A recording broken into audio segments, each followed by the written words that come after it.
அடுத்து இப்போ நம்ம பார்க்க போகிறது குரு பெயர்ச்சியின் பலன்கள் ரிஷபராசியை பொறுத்த வரைக்கும்.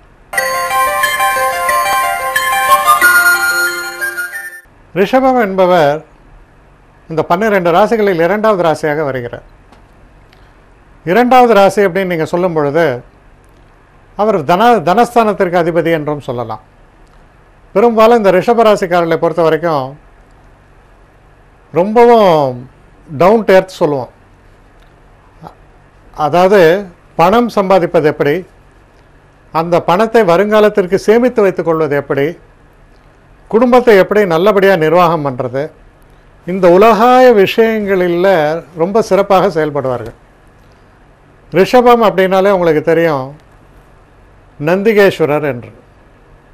அது நந்திகேஸ்வரருடைய அந்த உருவம்தான் அமைந்திருப்பதால் நந்திகேஸ்வரர் யாரை நோக்கி இருக்கிறார்? சிவனை நோக்கி இருக்கிறார். அப்போ அந்த சிவ கடாட்சம் என்பது ரொம்ப ரொம்ப முக்கியம் இந்த ராசியில் பிறந்த நேயர்களுக்கு. இப்போ குரு என்பவர் யார் இந்த ராசிக்காரர்களை பொறுத்தவரையில் அப்படின்னு பார்த்தா, குரு என்பவர் 8க்கும் 11க்கும் அதிபதி. 8ஆம் இடம்னா என்ன? தடைகள், பிரச்சனைகள், ஆயுள் ஸ்தானம், இதெல்லாம் 8ஆம் இடம். 11ஆம் இடம் என்று சொல்வது நண்பர்கள், லாபம், இதையெல்லாம் பற்றி பேசக்கூடிய இடம் 11ஆம் இடம். அப்போ இந்த 8க்கும் 11க்கும் அவர் அதிபதியாக வரும் பொழுது குறிப்பாக பார்த்தா வாழ்க்கையில் தடைகளை ஏற்படுத்தக்கூடிய இடம் 8ஆம் இடம் அப்படின்னு நான் சொன்னேன். அப்போ குருவானவர் ஏற்கனவே பகை உணர்வு கொண்டவர் இந்த ராசிக்காரரை பொறுத்தவரையில் அப்படிங்கிறது வருது. என்ன காரணம்? இந்த ராசிக்கு அதிபதியானவர் சுக்கிரன், அவர் அசுரகுரு, இவர் தேவகுரு. 2 பேருக்குமே நல்ல எண்ணங்கள் இருக்கின்றன. தேவகுருவும் நன்மைகளை பற்றி நினைக்கிறார், அசுரகுருவும் நன்மைகளை பற்றி நினைக்கிறார். ஆனால் பாதைகள் வேறு வேறு, அவ்வளோதான். இப்போ குருவானவர்னு பார்த்தீங்கன்னா ரொம்ப டிசிப்ளின் எதிர்பார்ப்பார். எந்த ஒரு காரியத்திலும் காலையில் 5:30 மணிக்கு எழுந்துக்கிறியா, இதை அப்படி செய்கிறியா, இதை நீ நல்லா திட்டம் போட்டு செய்கிறாயா, இதெல்லாம் அவருடைய தன்மை, குருகுல வாசம்னே சொல்லுவோம். ஆனால் சுக்கிரன் எப்படின்னா தாயை போன்றவர். ஏன் பையன் தூங்கட்டப்பேன், அவன் எழுந்து ஊரே விலைக்கு வாங்கிடுவான், அவனுக்கு அவ்வளோ திறமை இருக்குது அப்படின்னு தாய் சொல்லுவாள். தாயும் மகனிடம் ரொம்ப ஒரு வாஞ்சை உள்ளவளாகத்தான் இருப்பாள். உலகத்திலேயே தன் மகன்தான் மிக சிறந்தவன் என்ற ஒரு எண்ணம் வேறு இருக்கும். இது தாயினுடைய தன்மை. அப்போ அந்த தாய் தப்பாக நினைக்க மாட்டான், இவன் நல்லபடியாக ஸ்கூலுக்கு போகணும், படிக்கணும், நல்லா முன்னுக்கு வரணும், இதுதான் அவளுடைய நிலை.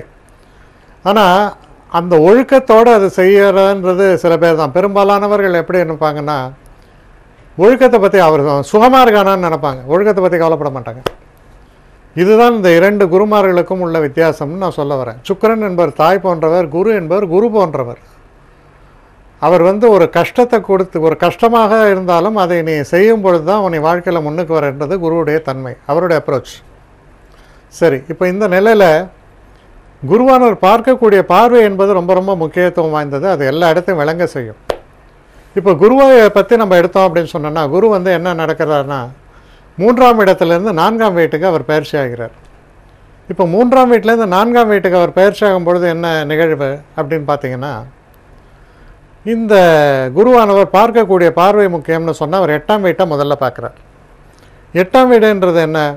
கொஞ்சம் வியாதியஸ்தர்கள், உடம்பு முடியாதவங்க, இவங்கெல்லாம் வியாதியிலேருந்து வெளியில் வருது, நல்ல மருத்துவ உதவி கிடைப்பது, தரித்திர நிலை நீங்குவது, ஏன்னா 8ஆம் இடம் என்று பார்க்கும் பொழுது. அப்புறம் பார்த்திங்கன்னா தடைகள், அது மனசளவில் இருக்கலாம், இல்லை நம்ம எதிரிகளால் இருக்கலாம், இந்த மாதிரி பல விதங்களில் இருக்கிறது. அந்த தடைகள்லேருந்து வெளியில் வருது, உடல் ஆரோக்கியம் பெறுவது, சில தேவ ரகசியங்கள்னு சொல்ல மாதிரி சில ரகசியங்கள், சில சூட்சமங்கள், இதையெல்லாம் அறிந்து கொள்ளக்கூடிய ஒரு வாய்ப்புகள், இதெல்லாம் ஏற்படும்.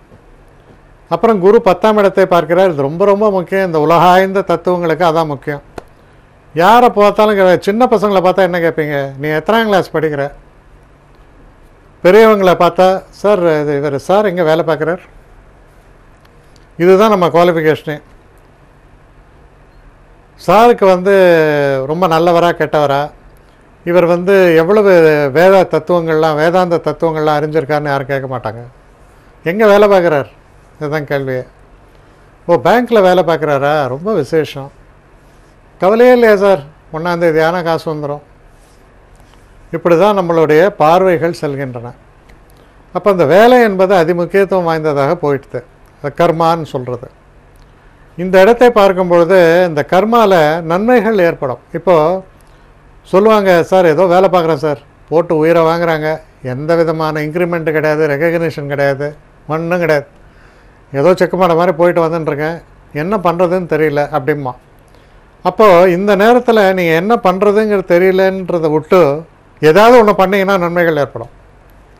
அப்ளை பண்ணுங்கள், புதுசாக வேலை மாற்றத்துக்கான முயற்சிகளில் இறங்குங்க, நன்மைகள் ஏற்படும், வேலை மாற்றங்கள் நிகழும். வேலை இப்போது முடிச்சிருப்பாங்க, கேம்பஸ் இன்டர்வியூ வெயிட் பண்ணுவாங்க. இந்த ராசிக்காரர்களுக்கு வந்து டபாலும் கேம்பஸ் இன்டர்வியூவில் அவங்களுக்கு வந்து ஆஃபர் கிடச்சிடும். இந்த மாதிரி இந்த வேலை என்பது முக்கியத்துவம் வாய்ந்த இந்த உலகாய்ந்த விஷயங்களில் அதில் நல்ல மாற்றங்களும் சிறப்புகளையும் பெற்றுத்தரக்கூடிய ஒரு காலகட்டம். அடுத்து அவர் பார்க்கக்கூடிய இடம் 12ஆம் இடம். 12ஆம் இடம் அப்படின்றது சயனஸ்தானம். என்ன தூங்குகிற ஸ்தானமா? அப்படி இல்லை. சயனஸ்தானம் அப்படின்னு சொல்கிறது உங்களுடைய வசதிகளையும் சந்தோஷங்களையும், அந்த சயனத்தை சுகமாக பண்ணுறீங்களா, சுகமான இடத்துல தூங்குறீங்களா, அது ஒன்று.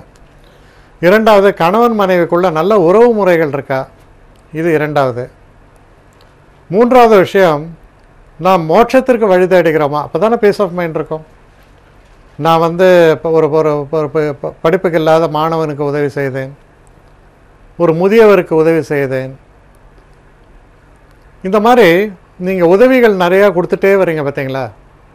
அப்படி செய்யக்கூடிய அந்த உதவிகள் தான் உங்களை வந்து உயர்த்தி வைக்கும், அதுதான் மோட்சத்திற்கு வழிகாட்டும். அப்போ அப்படி செய்யும் பொழுது உங்களுக்கு விரயம், 2 விரயங்கள், ஒன்று பண விரயம், இன்னொன்று சர்வீஸ். உடம்பால் செய்கிறீங்க, பணத்தால் செய்கிறீங்க, ரெண்டும் முடிந்தவர்கள் 2மே செய்வார்கள். சில பேர் ஏதாவது பணம் இல்லைன்னா கூட சர்வீஸாக செய்வாங்க.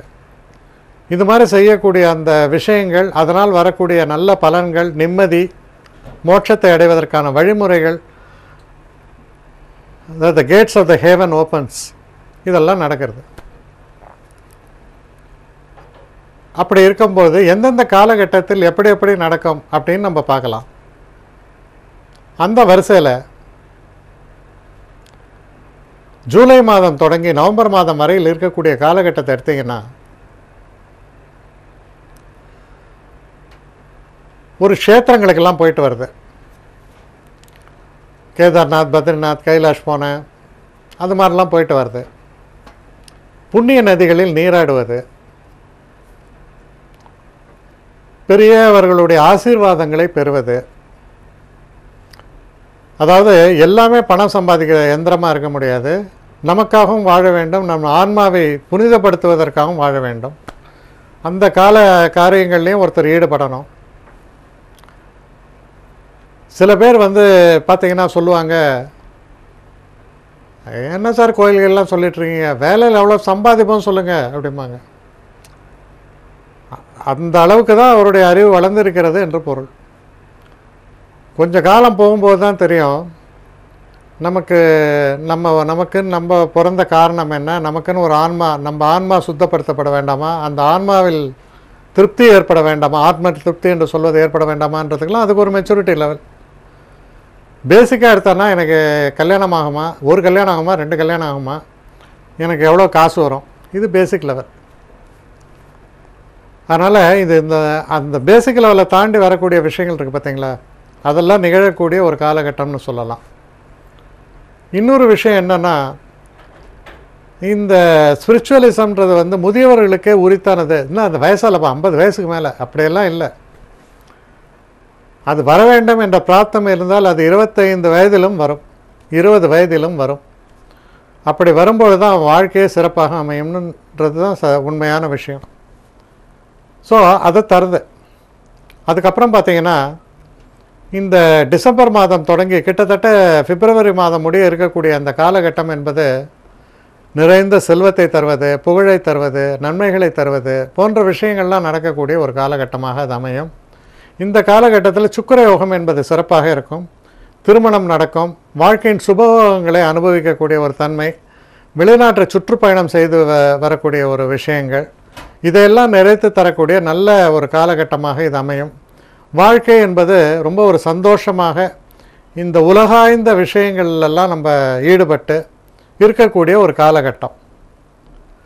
அடுத்து மார்ச் மாதத்துலேருந்து பார்த்திங்கன்னா மே மாதம் 9ஆம் தேதி வரைக்கும் குரு வக்ரகதியிலே போயிட்டுருக்காரு. தொடர்ந்து வக்ரகதியிலே போகிறதுனால மேலே மேலே இந்த உலகாய்ந்த விஷயங்களில் நன்மைகள் ஏற்படும், நல்ல லாபங்கள் ஏற்படும், புதிய தொழில் தொடங்குவதற்கான ஆயத்தங்களை மேற்கொள்வீர்கள். இதெல்லாம் நடக்கும். ஆனால் பெரிய அளவு பண வரவு என்பது இருக்காது.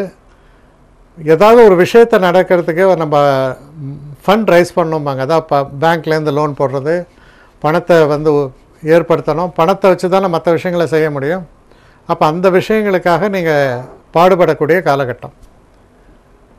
மே 9ஆம் தேதி தொடங்கி அதுக்கப்புறம் பார்த்திங்கன்னா நீங்கள் ஆகஸ்ட் மாதம் 14ஆம் தேதி வரைக்கும் வரக்கூடிய காலகட்டம்.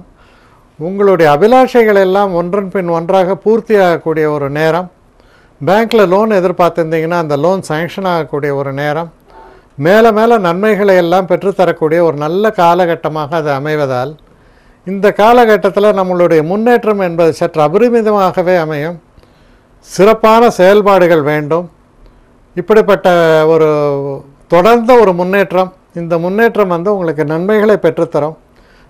அடுத்த குரு பயிற்சி 5ஆம் இடத்திற்கு போவதால் இந்த 4ஆம் இடத்தில் அந்த குரு நல்லது. அதாவது என்னென்னா உங்களுக்கு வண்டி வாகனங்கள் வாங்குவது, புத்தாடைகள் வாங்குவது, ஆபரணங்கள் வாங்குவது போன்ற விஷயங்களுக்கெல்லாம் உறுதுணையாக இருக்கும்.